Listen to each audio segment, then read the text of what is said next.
8 मार्च 2014 को कुआलालंपुर से ठीक रात के 12:42 पर MH370 फ्लाइट अपनी उड़ान भरता है। इस प्लेन को अपनी मंजिल चाइना के बीजिंग शहर तक जाना है। लगभग सुबह 6:30 बजे तक प्लेन को अपनी मंजिल तक पहुंचना है। प्लेन उड़ान भरने के कुछ टाइम बाद कुआलालंपुर के एयर ट्रैफिक कंट्रोल रूम के रडार से प्लेन गायब हो जाता है।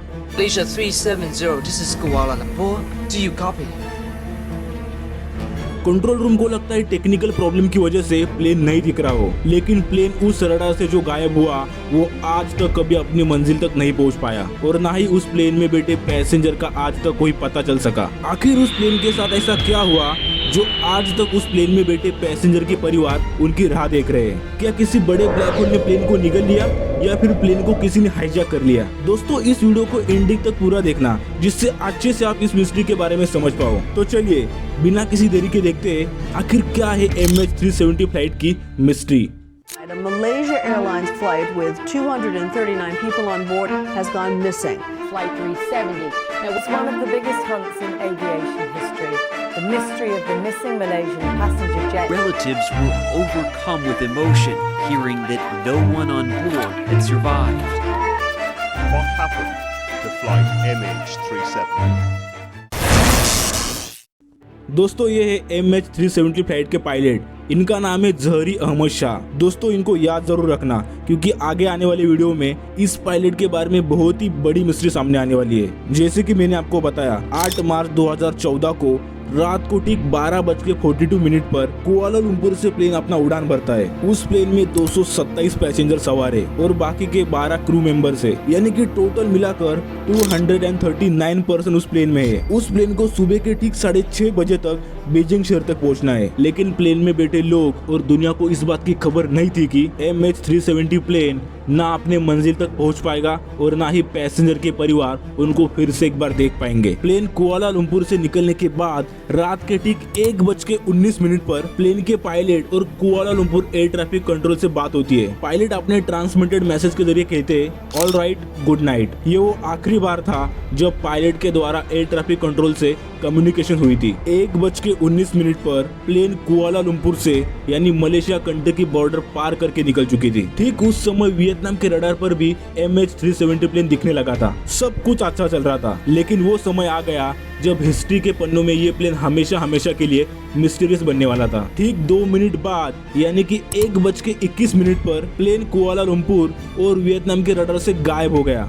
एयर ट्रैफिक कंट्रोल को लगा कि मौसम की वजह से ऐसा हो सकता है, लेकिन 1:25 पर मलेशिया के मिलिट्री रडार पर प्लेन दिखने लगा। उस रडार पर जो दिखा उससे सब लोग हैरान रह गए, लेकिन अभी तक कुआलालंपुर के रडार पर प्लेन नहीं दिख रहा था। मलेशिया के मिलिट्री रडार से पता चला प्लेन अपनी मंजिल से कहीं और जा रहा है। प्लेन ने ठीक उस समय अपनी मंजिल बदलकर बाईं तरफ प्लेन को घुमा लिया और सीधे मलेशिया के ऊपर से प्लेन उड़ता हुआ साउथ वेस्ट की तरफ तेजी से बढ़ रहा था। इस एक खबर से एयर ट्रैफिक कंट्रोल पर हंगामा खड़ा हो गया। किसी को कोई आइडिया नहीं था कि आखिर प्लेन ने अपनी दिशा क्यों चेंज कर दी, आखिर प्लेन में क्या हो रहा है, आखिर पायलट ने अपनी मंजिल क्यों चेंज कर दी। तुरंत कुआलालंपुर एयर ट्रैफिक कंट्रोल ने MH370 प्लेन को कांटेक्ट करने की कोशिश की, लेकिन वहां से कोई भी जवाब नहीं आया। ठीक 1:30 पर वहां से गुजरे किसी दूसरे प्लेन पर 370 फ्लाइट की फ्रीक्वेंसी उनके रडार पर दिखने लगी। उस प्लेन के पायलट ने कहा वहां से कुछ बड़बड़ाने की आवाज आ रही थी, लेकिन कुछ भी ठीक से सुनाई नहीं दे रहा था। लेकिन वहां पर प्लेन रुकने का नाम ही नहीं ले रहा था। प्लेन अभी भी तेजी से इंडियन ओशन की तरफ बढ़ रहा था। किसी को कुछ समझ में नहीं आ रहा था आखिर उस प्लेन में क्या हो रहा है। एयर ट्रैफिक कंट्रोल बार 370 फ्लाइट को कांटेक्ट करने की कोशिश में जुटी हुई थी, लेकिन हर बार नाकाम रही। फिर 1 घंटे बाद यानी कि 2:22 पर मलेशिया के मिलिट्री रडार से भी प्लेन गायब हो गया। ये वो टाइम था जब प्लेन इंडियन ओशन में पहुंच चुका था। आप देख सकते हो एग्जैक्टली इस पॉइंट पर प्लेन रडार से गायब हो गया। ऐसे करते करते टाइम तेजी से चला जा रहा था। सुबह के 6:30 बजे प्लेन बीजिंग शहर तक पहुंचना चाहिए था, लेकिन एयर ट्रैफिक कंट्रोल ने प्लेन डिले होने की घोषणा की। हर कोई प्लेन का इंतजार कर रहा था। कोई अपने माँ बाप को लेने आया था तो कोई अपने बच्चे और रिलेटिव्स को लेने आया था। टाइम तेजी से निकलता ही चला जा रहा था। एयर ट्रैफिक कंट्रोल को पता नहीं चल रहा था कि आखिर क्या किया जाए, क्योंकि अभी तक प्लेन के बारे बारे में कुछ भी पता नहीं चल रहा था। कुआलालंपुर एयर ट्रैफिक कंट्रोल पर बड़े बड़े ऑफिसर आने लगे। कोई नहीं जानता था कि आखिर पूरी दुनिया को कैसे कहा जाए कि प्लेन गायब हो चुका है, लेकिन अभी भी प्लेन मिलने की बहुत बड़ी पॉसिबिलिटी थी क्योंकि प्लेन की सैटेलाइट कनेक्शन ऑन थी। इससे पता चल रहा था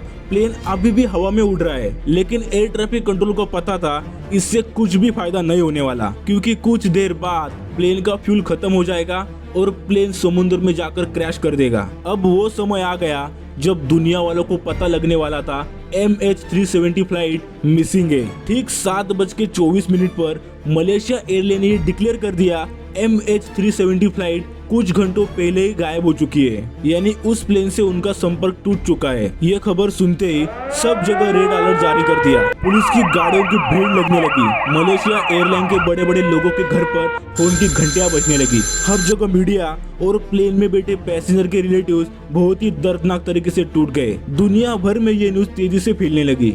सुबह के 8:19 पर प्लेन का सैटेलाइट कनेक्शन भी टूट गया। ये वो आखिरी उम्मीद थी जिससे प्लेन को बचाया जा सकता था। 1 घंटे बाद फिर से एयर ट्रैफिक कंट्रोल ने प्लेन को कांटेक्ट करने की कोशिश की। लगभग 9:25 पर लास्ट टाइम कांटेक्ट करने की कोशिश की थी, लेकिन इस बार भी नाकाम रहे। सभी को लगा कि प्लेन हाईजैक हो चुका है, यानी प्लेन को किसी आतंकी संगठन ने अपहरण कर लिया है। किसी को कोई आइडिया नहीं था आखिर प्लेन ने अपनी दिशा से प्लेन क्यों मोड़ा। टाइम बीतता ही चला जा रहा था और किसी भी आतंकी संगठन ने यह दावा नहीं किया कि प्लेन को हाईजैक कर लिया है। अब सवाल आता है कि किसी ने प्लेन को हाईजैक भी नहीं किया तो यह प्लेन अपनी दिशा से क्यों भटक गया। चारों तरफ सवाल ही सवाल थे। मलेशिया एयरलाइन ने डिक्लेयर कर दिया 8:19 से लेकर 9:15 के बीच प्लेन समुद्र में क्रैश कर चुका होगा। ये खबर सुनते ही पैसेंजर के रिलेटिव्स ने अपना ताबा खो दिया।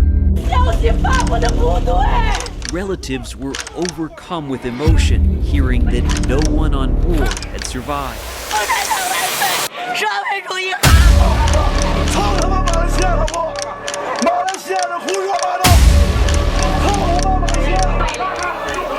इसके बाद समुद्र में बड़े बड़े जहाज, प्लेन और रडार की मदद से प्लेन ढूंढने का अभियान शुरू हो गया। लगभग ये सिलसिला 1 महीने तक चला, लेकिन मलेशिया गवर्नमेंट के हाथ कुछ भी नहीं लगा। इससे पैसेंजर के रिलेटिव्स रास्ते पर आ गए और प्रोटेस्ट करने लगे। Inside the Malaysian embassy in Beijing, relatives of those who perished on flight MH370 have not had the chance to grieve in peace.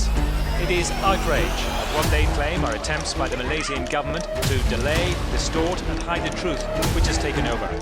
तब तक पुलिस इन्वेस्टिगेशन चल ही रही थी। इन्वेस्टिगेशन करने के दौरान पता चला प्लेन के पायलट जहरी अहमद शाह बहुत ही एक्सपीरियंस पायलट थे।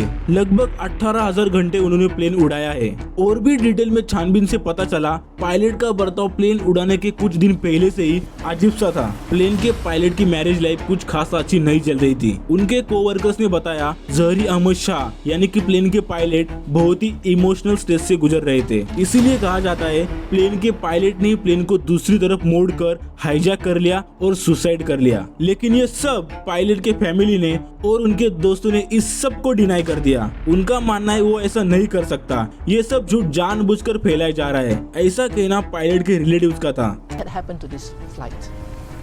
I would think, and in fact I would believe that he would have made sure of the safety and welfare of everyone else before he even thinks about himself. ऐसी बहुत सारी theories बताई जाती है कि आखिर plane के साथ क्या हुआ था। जैसे कि कुछ लोगों का मानना है कि प्लेन में इलेक्ट्रिकल सिस्टम की वजह से आग लग गई होगी और प्लेन ने समुद्र में क्रैश कर दिया होगा। लेकिन जांचकर्ताओं ने इसे भी नकार दिया क्योंकि अगर प्लेन में आग लग जाती तो पायलट प्लेन को दूसरी तरफ क्यों मोड़ता और कैसे प्लेन हवा में ही उड़ता रहता। इसीलिए ये सब थ्योरीज बकवास मानी जाती है। प्लेन की तलाश करते करते पूरा साल बीत जाता है, लेकिन मलेशिया गवर्नमेंट के हाथ कुछ नहीं लगता। लेकिन इसी टाइम पे यानी कि जुलाई 2015 को प्लेन गायब होने के 1 साल बाद रीयूनियन आइलैंड पर पहली बार MH370 प्लेन का टूटा हुआ पार्ट मिल जाता है। ये आइलैंड कुआलालंपुर से लगभग 5,800 किलोमीटर दूर है, यानी इससे पता चलता है प्लेन समुद्र में जाकर ही क्रैश करा होगा। अगले कुछ सालों में अलग अलग जगहों पर प्लेन के पार्ट्स मिलने लगे। कुछ पार्ट्स मॉरिशियस में तो कुछ मादागास्कर आइलैंड में तो कुछ पार्ट्स बहुत ही दूर साउथ अफ्रीका तक पहुंच चुके थे,